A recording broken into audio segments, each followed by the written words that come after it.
What's up, Internet? My name is Attack Slug. Let's talk about WrestleMania and the Raw after WrestleMania. I'm going to kind of run down the matches and tell you what I thought of how this show went. I want to say overall, even though I had so many minutes on this channel of complaining about the build to WrestleMania, I think overall the show was incredibly entertaining, and I am pleased they managed to somehow overcome the odds, just like John Cena for your hard-earned money, and had a pretty damn good show. However, I would not be Attack Slug if I didn't find something to complain about, and there were kind of few little things in here that kind of bugged me. So, I want to say, off the very top here, my number one mark-out moment on this entire pay-per-view occurred during the pre-show.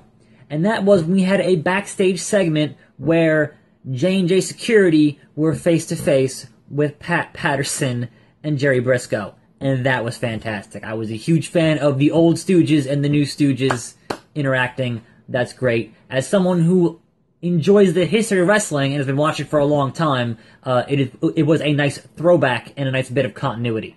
Now, those of you who follow me on Twitter, which I totally encourage you to do, will probably have heard a lot of these thoughts that I had over the course of the evening. I was doing a bit of live tweeting. If you've seen all those tweets, some of this stuff might not be new to you, but I am going to talk a little bit about what happened on Raw the next night, kind of interspersed along with my thoughts on what happened during WrestleMania. And first and foremost, match-wise, was the Fatal 4-Way Tag Team match. The Brass Ring Club, Matadors, New Day, and the Usos. And we saw a little injury spot for the Uso, who's already injured. As I predicted, Brass Ring Club went over, had a couple of cool spots in this match. Right off the bat, nice hot crowd that was there to enjoy a wrestling show, and that's fantastic. And the crowd did not like the New Day, much like on Raw. There is a new chant where the New Day does their clap, and the crowd's like, New Day sucks! New Day sucks! And I feel bad for the New Day, because I think those guys, as a team, could be really cool. Like, even just as a tag team of Big E and Kofi Kingston could be really cool. You can kind of have Xavier as the manager who takes bumps and whatever else. That could be a cool tag team, but their current gimmick of being super happy guys is not working for anybody. And there's been some discussion on Twitter where they might be changing that gimmick finally, because it's just embrace the fact that people, want you to be heels and don't go with this gimmick that nobody cares about. Not even the guys themselves care about it. But for being the first match of the night as a way to get the crowd warmed up, I thought it was pretty damn good, with all the ridiculous shenanigans with Natalya and El Torito and Naomi and everything else. Was pretty good. So the second pre-show match was the Andre the Giant Mid-Card Memorial Battle Royal, which the Big Show won. And normally I'd have a problem with that, but when you look at what happened to last year with Cesaro, with winning the Battle Royal, and how far that got him, I'm not that upset about Big Show finally winning a Battle Royal for the first time in his career. It's fine, give it to him, but still, logistically, it's the Big Show in 2015, and logistically, it is a larger problem on this show, on WrestleMania as a whole, where a lot of the established guys were the guys going over and not the newer talent. And that is not a pattern that I want to really see at WrestleMania. You should be establishing your new stars over the guys that have been there for fucking ever, like the Big Show. So it's a damn shame that Mizdow did not get it. They did build up some stuff over the course. There was, the bits with Curtis Axel in the beginning and the Mizdow stuff, and they had the encounter between Hideo Itami and Big Show. That was really cool. Like, they did cool stuff in this. It makes me madder that they didn't do as much cool stuff during the Royal Rumble, which is obviously a much more significant Battle Royal style of match, but that's in the past, is what it is. So the first proper match on the card, get that hot opener. It is your Intercontinental Ladder match. And this was a fantastic spot fest. And the guy that you wanted to win won, and that was Daniel Bryan, and the whole crowd was just doing the yes, yes, yes, and that was fantastic. I'm hoping they had, the backstage stuff later on with Daniel Bryan and all, the old Intercontinental Champions, who are like, oh yeah, congrats and everything else, and that's great. I would hope they would establish that as a more significant belt, considering you no longer have the two world titles. So theoretically, the IC belt should be that next most important belt, and for Daniel Bryan to have a good long run with it having spirited defenses and defending it and having awesome matches will certainly go a long way. We're just going to hope that Daniel Bryan's neck holds out. All of them headbutt spots are not going to be doing him any favors. That's for damn sure. But on the whole, I feel bad for Stardust because, like, what are they actually doing with Stardust? Like, I'm not as concerned with R-Truth. He's kind of already had, the arc of his career. It's not going to get any higher. But Cody Rhodes has some potential to be doing better than he's currently doing as Stardust. And him in this match is just kind of wasted. They could have had him in the Battle Royal doing stuff with Goldust and build toward that blow-off match. I guess it's going to happen, or that should happen. It probably won't happen, but that should happen at Extreme Rules, and it's just not. And they're just never going to have them interact again. I don't know what the hell's going on there. It's stupid. Match 4 was Randy Orton and Seth Rollins, which was a fantastic match. I think those guys are a great matchup in terms of having to counter each other's stuff. I thought they did a lot of interesting stuff. I thought that ending RKO was perhaps the second best RKO I've ever seen. The first, obviously, being Randy Orton, Evan Bourne, the shooting star press in an RKO. You can't top that. That is just insane. But fantastic end of the match. A lot of cool sequences in there. I really enjoyed. Randy Orton bringing back his elbow pads, which was like, what?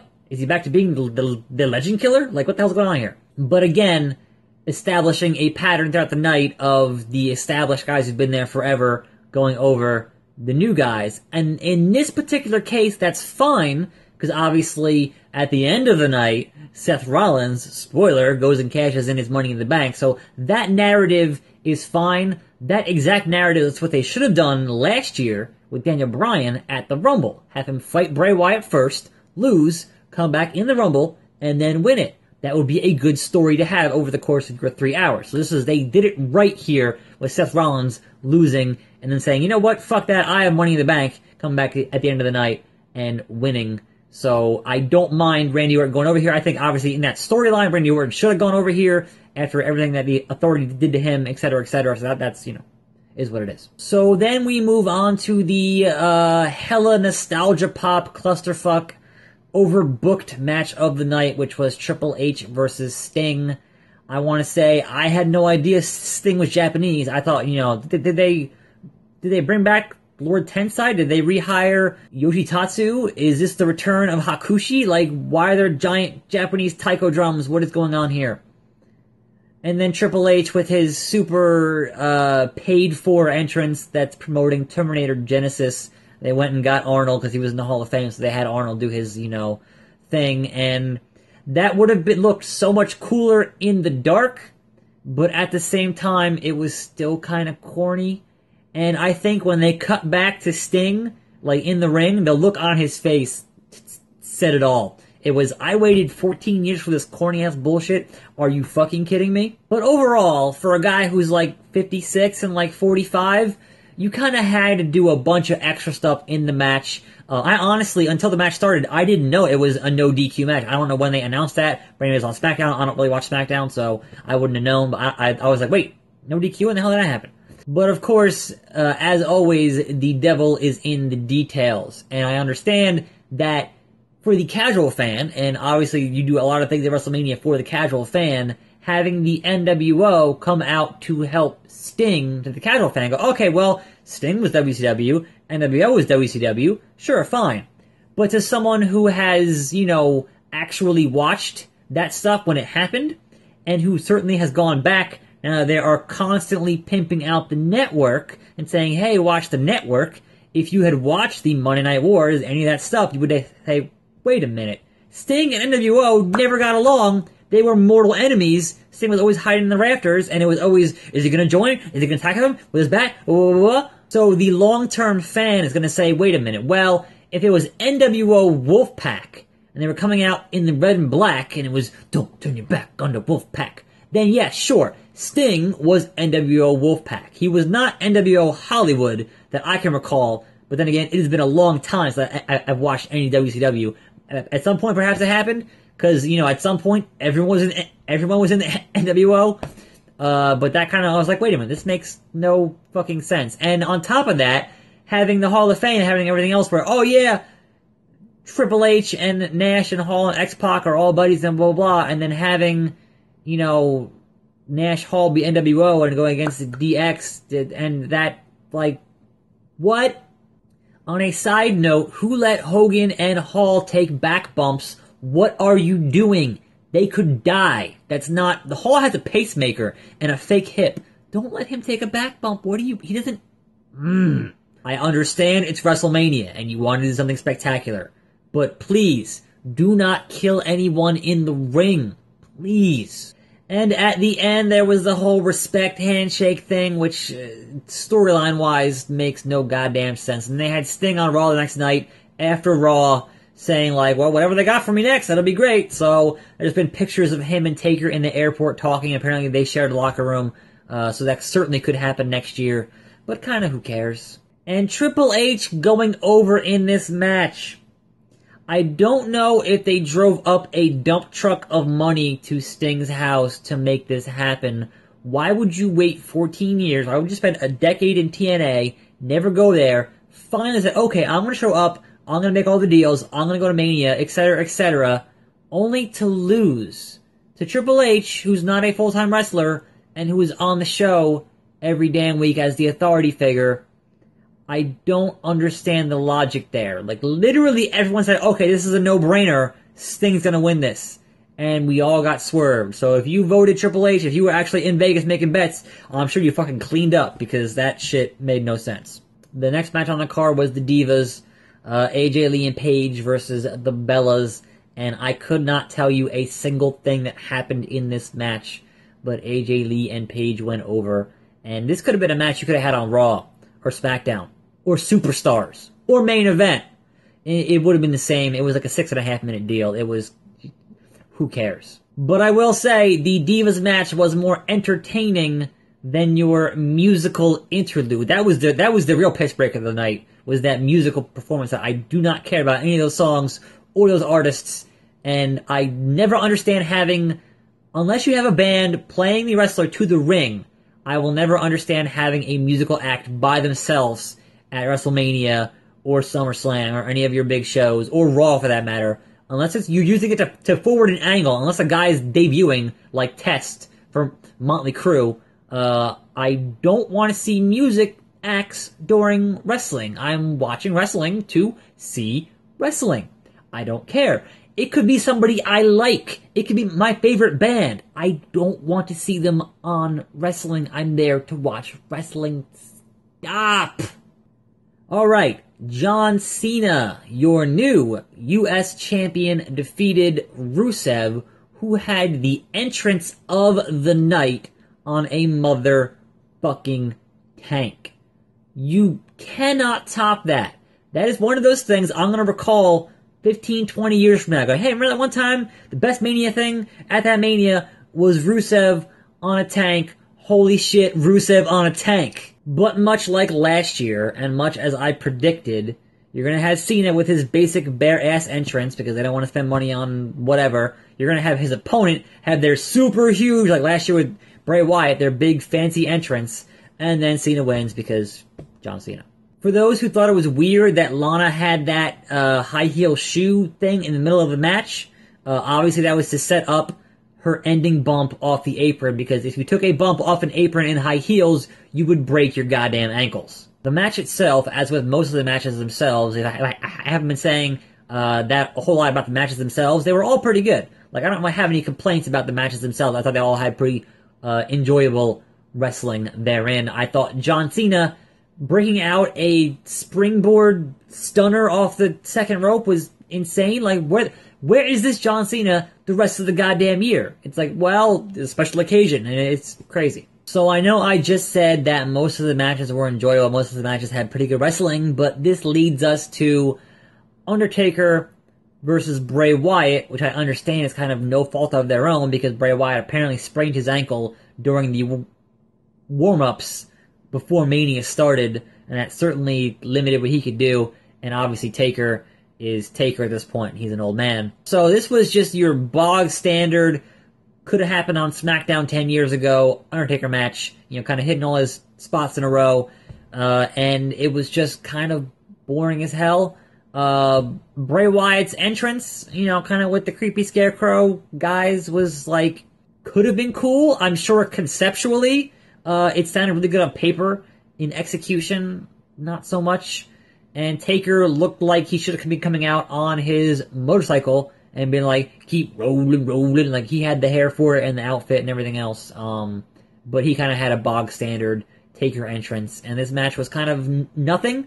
And even though that was the case, why did Bray Wyatt lose?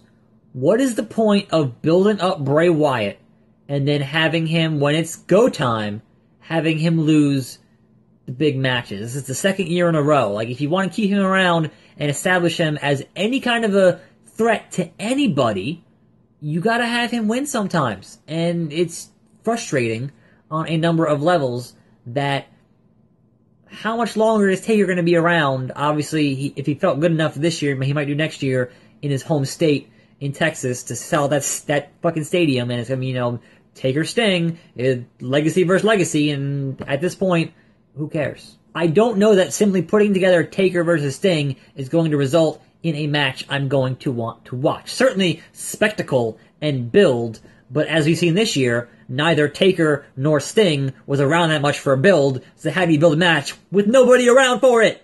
But fuck all that shit. Main event, Brock Lesnar, the Beast, Suplex City bitch, and Roman Reigns. And I am so happy to watch Roman Reigns get his ass kicked, but there's a caveat here.